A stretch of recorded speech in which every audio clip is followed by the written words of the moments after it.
Pernahkah kalian membayangkan bagaimana jika ada sebuah kota yang jauh lebih maju dari kita, yang hidup berdampingan dengan para dinosaurus? Cerita ini dimulai dari seorang anak bernama Tilo, seorang bocah 12 tahun yang tinggal di sebuah desa kecil di kaki pegunungan Andes. Suatu malam, Tilo menemukan sebuah batu misterius bersinar biru di dalam gua terlarang yang disebut warga sebagai Gua Waktu. Tidak ada yang berani masuk ke sana, karena menurut legenda, gua itu adalah gerbang ke masa lalu. Tapi rasa penasaran Tilo lebih kuat dari rasa takutnya. Saat batu itu disentuh, tiba-tiba tubuh Tilo ditarik oleh cahaya biru terang.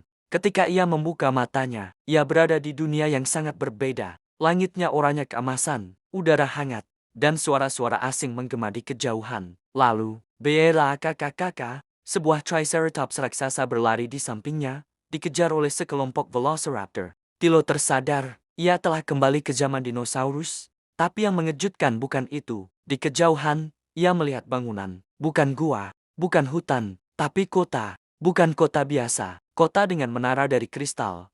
Kendaraan terbang seperti piring terbang, dan makhluk yang bukan manusia. Tapi juga bukan sepenuhnya dinosaurus. Tilo dibawa oleh makhluk tinggi berkulit putih pucat ke dalam kota itu. Mereka menyebut dirinya Aeons ras kuno yang hidup jutaan tahun lalu, jauh sebelum manusia, dan jauh lebih cerdas. Mereka adalah penjaga keseimbangan waktu. Kota itu bernama Zorvex, pusat dari peradaban lintas waktu. Aeons memberitahu bahwa Tilo tidak datang secara acak. Batu yang ia sentuh adalah Chronocore, kunci kuno yang hanya bisa diaktifkan oleh jiwa manusia murni. Dan sekarang, Chronocore itu rusak, dan jika tidak dikembalikan ke tempat asalnya, garis waktu bisa runtuh. Dinosaurus bisa kembali ke zaman modern, dan manusia bisa punah.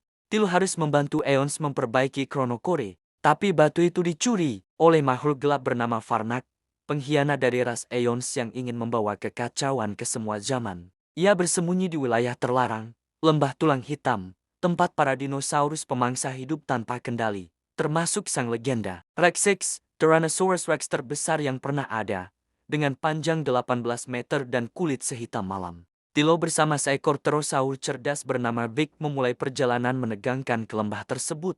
Di perjalanan, mereka bertemu kawanan Stegosaurus, bertarung dengan kawanan raptor liar, dan nyaris jatuh dari jurang lava aktif. Akhirnya, mereka sampai di sarang Farnak. Pertarungan sengit terjadi. Farnak menggunakan kekuatan Chronocore untuk mengendalikan Rexix, membuat monster itu makin ganas. Tapi Tilo menyadari, batu itu merespons emosi murni. Dengan keberanian luar biasa, Tilo mendekati Rexix dan meletakkan tangannya di dahi sang raja pemangsa. Chronocore bersinar. Dan di luar dugaan, Rexix menjadi tenang. Ia justru melindungi Tilo dan menyerang Farnak. Pertempuran epik terjadi. Rexix vs Farnak, Aeons vs makhluk kegelapan, dan di tengahnya, Tilo, bocah manusia dari masa depan. Akhirnya, Chronocore berhasil dikembalikan ke tempatnya. Waktu kembali stabil.